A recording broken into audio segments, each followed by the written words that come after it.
The first thing that I learned was that when I was born, there was no Israel.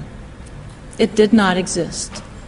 There was Palestine, a region that had been around, of course, for many centuries, and so the question is, if Israel didn't exist when I was born, where did Israel come from, and where did this conflict come from? To answer that question, you don't go back 1,000 years or 2,000 years or whatever. You just go back to the late 1800s, and you find that Palestine was under the Ottoman Empire. It was a multicultural land, about 80% Muslim, 15% Christian, 5% Jewish, all living on the land, all practicing their religions fairly harmoniously, without significant conflict at all. So what happened to this land? You don't change places chronologically, but you do geographically.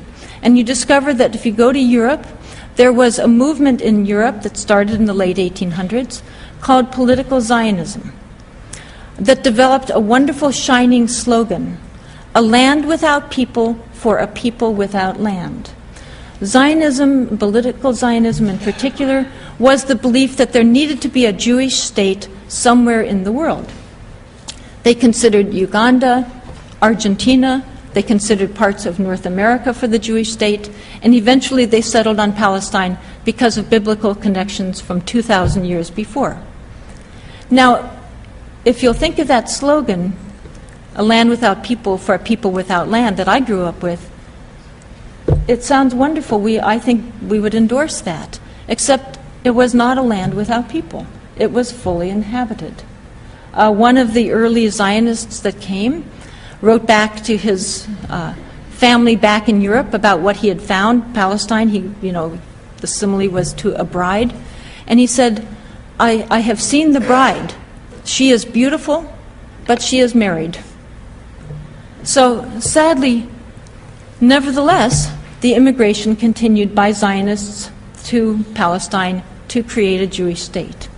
And as we know, indigenous populations do not, especially over time, welcome their colonists with open arms, especially as the colonists increase in number and as it becomes clear that the intention is to dispossess 95% of the people who are already there.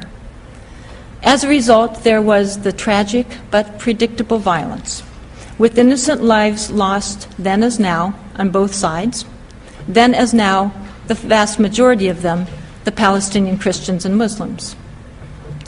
The immigration continued and the violence continued over the decades, jumping ahead now to 1947. After World War II, the British had taken over the mandate from the Ottomans after World War I. After World War II, the British finally, with all the violence between the two groups and against the British Empire as well, decided to turn over the question of Palestine to the United Nations to solve. The United Nations at this point had the option of affirming a bedrock principle of democracy and of the United Nations itself, which was self-determination of peoples. Or they could revert to the medieval version where an entity, gives someone else's land away, divides it in half. Well, sadly, I believe for the world and for everyone, the United Nations, rather than affirming self-determination of peoples in which the people there would decide their own land, their own government, their own country, etc., they decided to recommend a partition plan in which half of it would be given to a Jewish state and half of it to a Palestinian Christian and Muslim state. Well, apart from it being coerced from an outside agency, not self-determination, let us examine this compromise solution to this conflict. Sometimes compromises are necessary, that's reality. But when you examine this one, you discover, first of all, it wasn't half, it wasn't 50-50. It was that one side was getting 55% and the other 45%. And the group that was getting 55% was not the group that had lived there for centuries and had originally been 95% of the population. It was the group, the newly arrived group. So the Jewish state was going to get 55%. To me, this made no sense. So I wondered, I knew that there was a lot of immigration. It had increased in numbers over the years, especially under the Nazi atrocities. So I thought, well, maybe they had become 55% of the population and perhaps it was a rational kind of compromise. Well, you look at the numbers, the immigration had caused a massive increase in population size, but it was still only 30%. So the group that was 30% was getting over half. That didn't make sense to me, so I wondered, well, perhaps it's land ownership. Land ownership could be a rational approach. This, in some cases, had been a well-funded immigration. The Rothschild banking family, in some cases, had funded some of these efforts. The intention had been to dispossess the people through just buying up all the land and pushing them that way. So maybe they had succeeded and they owned 55% of the land. Well, the land ownership, the Jewish land ownership, had gone up significantly. Originally, it was around 1%. It was a very urban population. It had gone up to, at most, it appears, about 8%. Most historians say 5 to 6%. So a group that, let us say, owned 8% of the land was being given 55% of the land. I think, as history has shown us, the more inequitable, the more unjust a situation is, the more violence that results, not the reverse. So rather than leading to more peace, it led to more violence. And there was an outright war, the War of 47 to 49.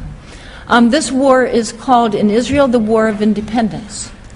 To Palestinians and most of the region, it's called the catastrophe, al-Nakba, because it was a massive humanitarian catastrophe in which at least 750,000 human beings, it's quite the UN, I believe, or the British, some people say it was 800,000. It may have been even higher than that. At least 3/4, pretty much of the entire Palestinian population was forced off their land, violently forced through extremely violent means, including a number of massacres. Much of this violence, and I believe half the massacres, occurred before Israel had even declared independence. So the myth, if any of you grew up with the myth of 5 Arab armies besieging little Israel, may not know that a great deal of the ethnic cleansing occurred before a single Arab army had joined the conflict, and that even once the Arab armies joined the conflict, the force of the Arab and Palestinian forces were smaller in number and in weaponry, considerably smaller than the Zionist Israeli forces were. So there was a massive, what the Israeli historian Ilan Pappé has called ethnic cleansing. That really is the accurate term for what happened. These refugees, according to international law and according to international morality, have the right to return home.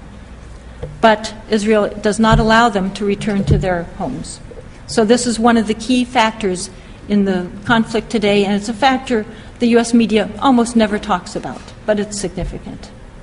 Again, jumping ahead to some of the massacres during this period. To 1967, we find that Israel attacked, at the end of that war, Israel had conquered 78% of Palestine, so the Palestinians were down to 22%. Then in 1967, Israel again attacked its neighbors, as it did in every single war except for one. And in this case, they conquered the West Bank, the Golan Heights, and the Gaza Strip. These are occupied territories. They are not part of Israel, except for Israel decided to annex the Golan Heights. The people there don't agree to that, but that's what Israel did. The West Bank and Gaza Strip are occupied territories. They are not part of Israel. They are Palestinian territories.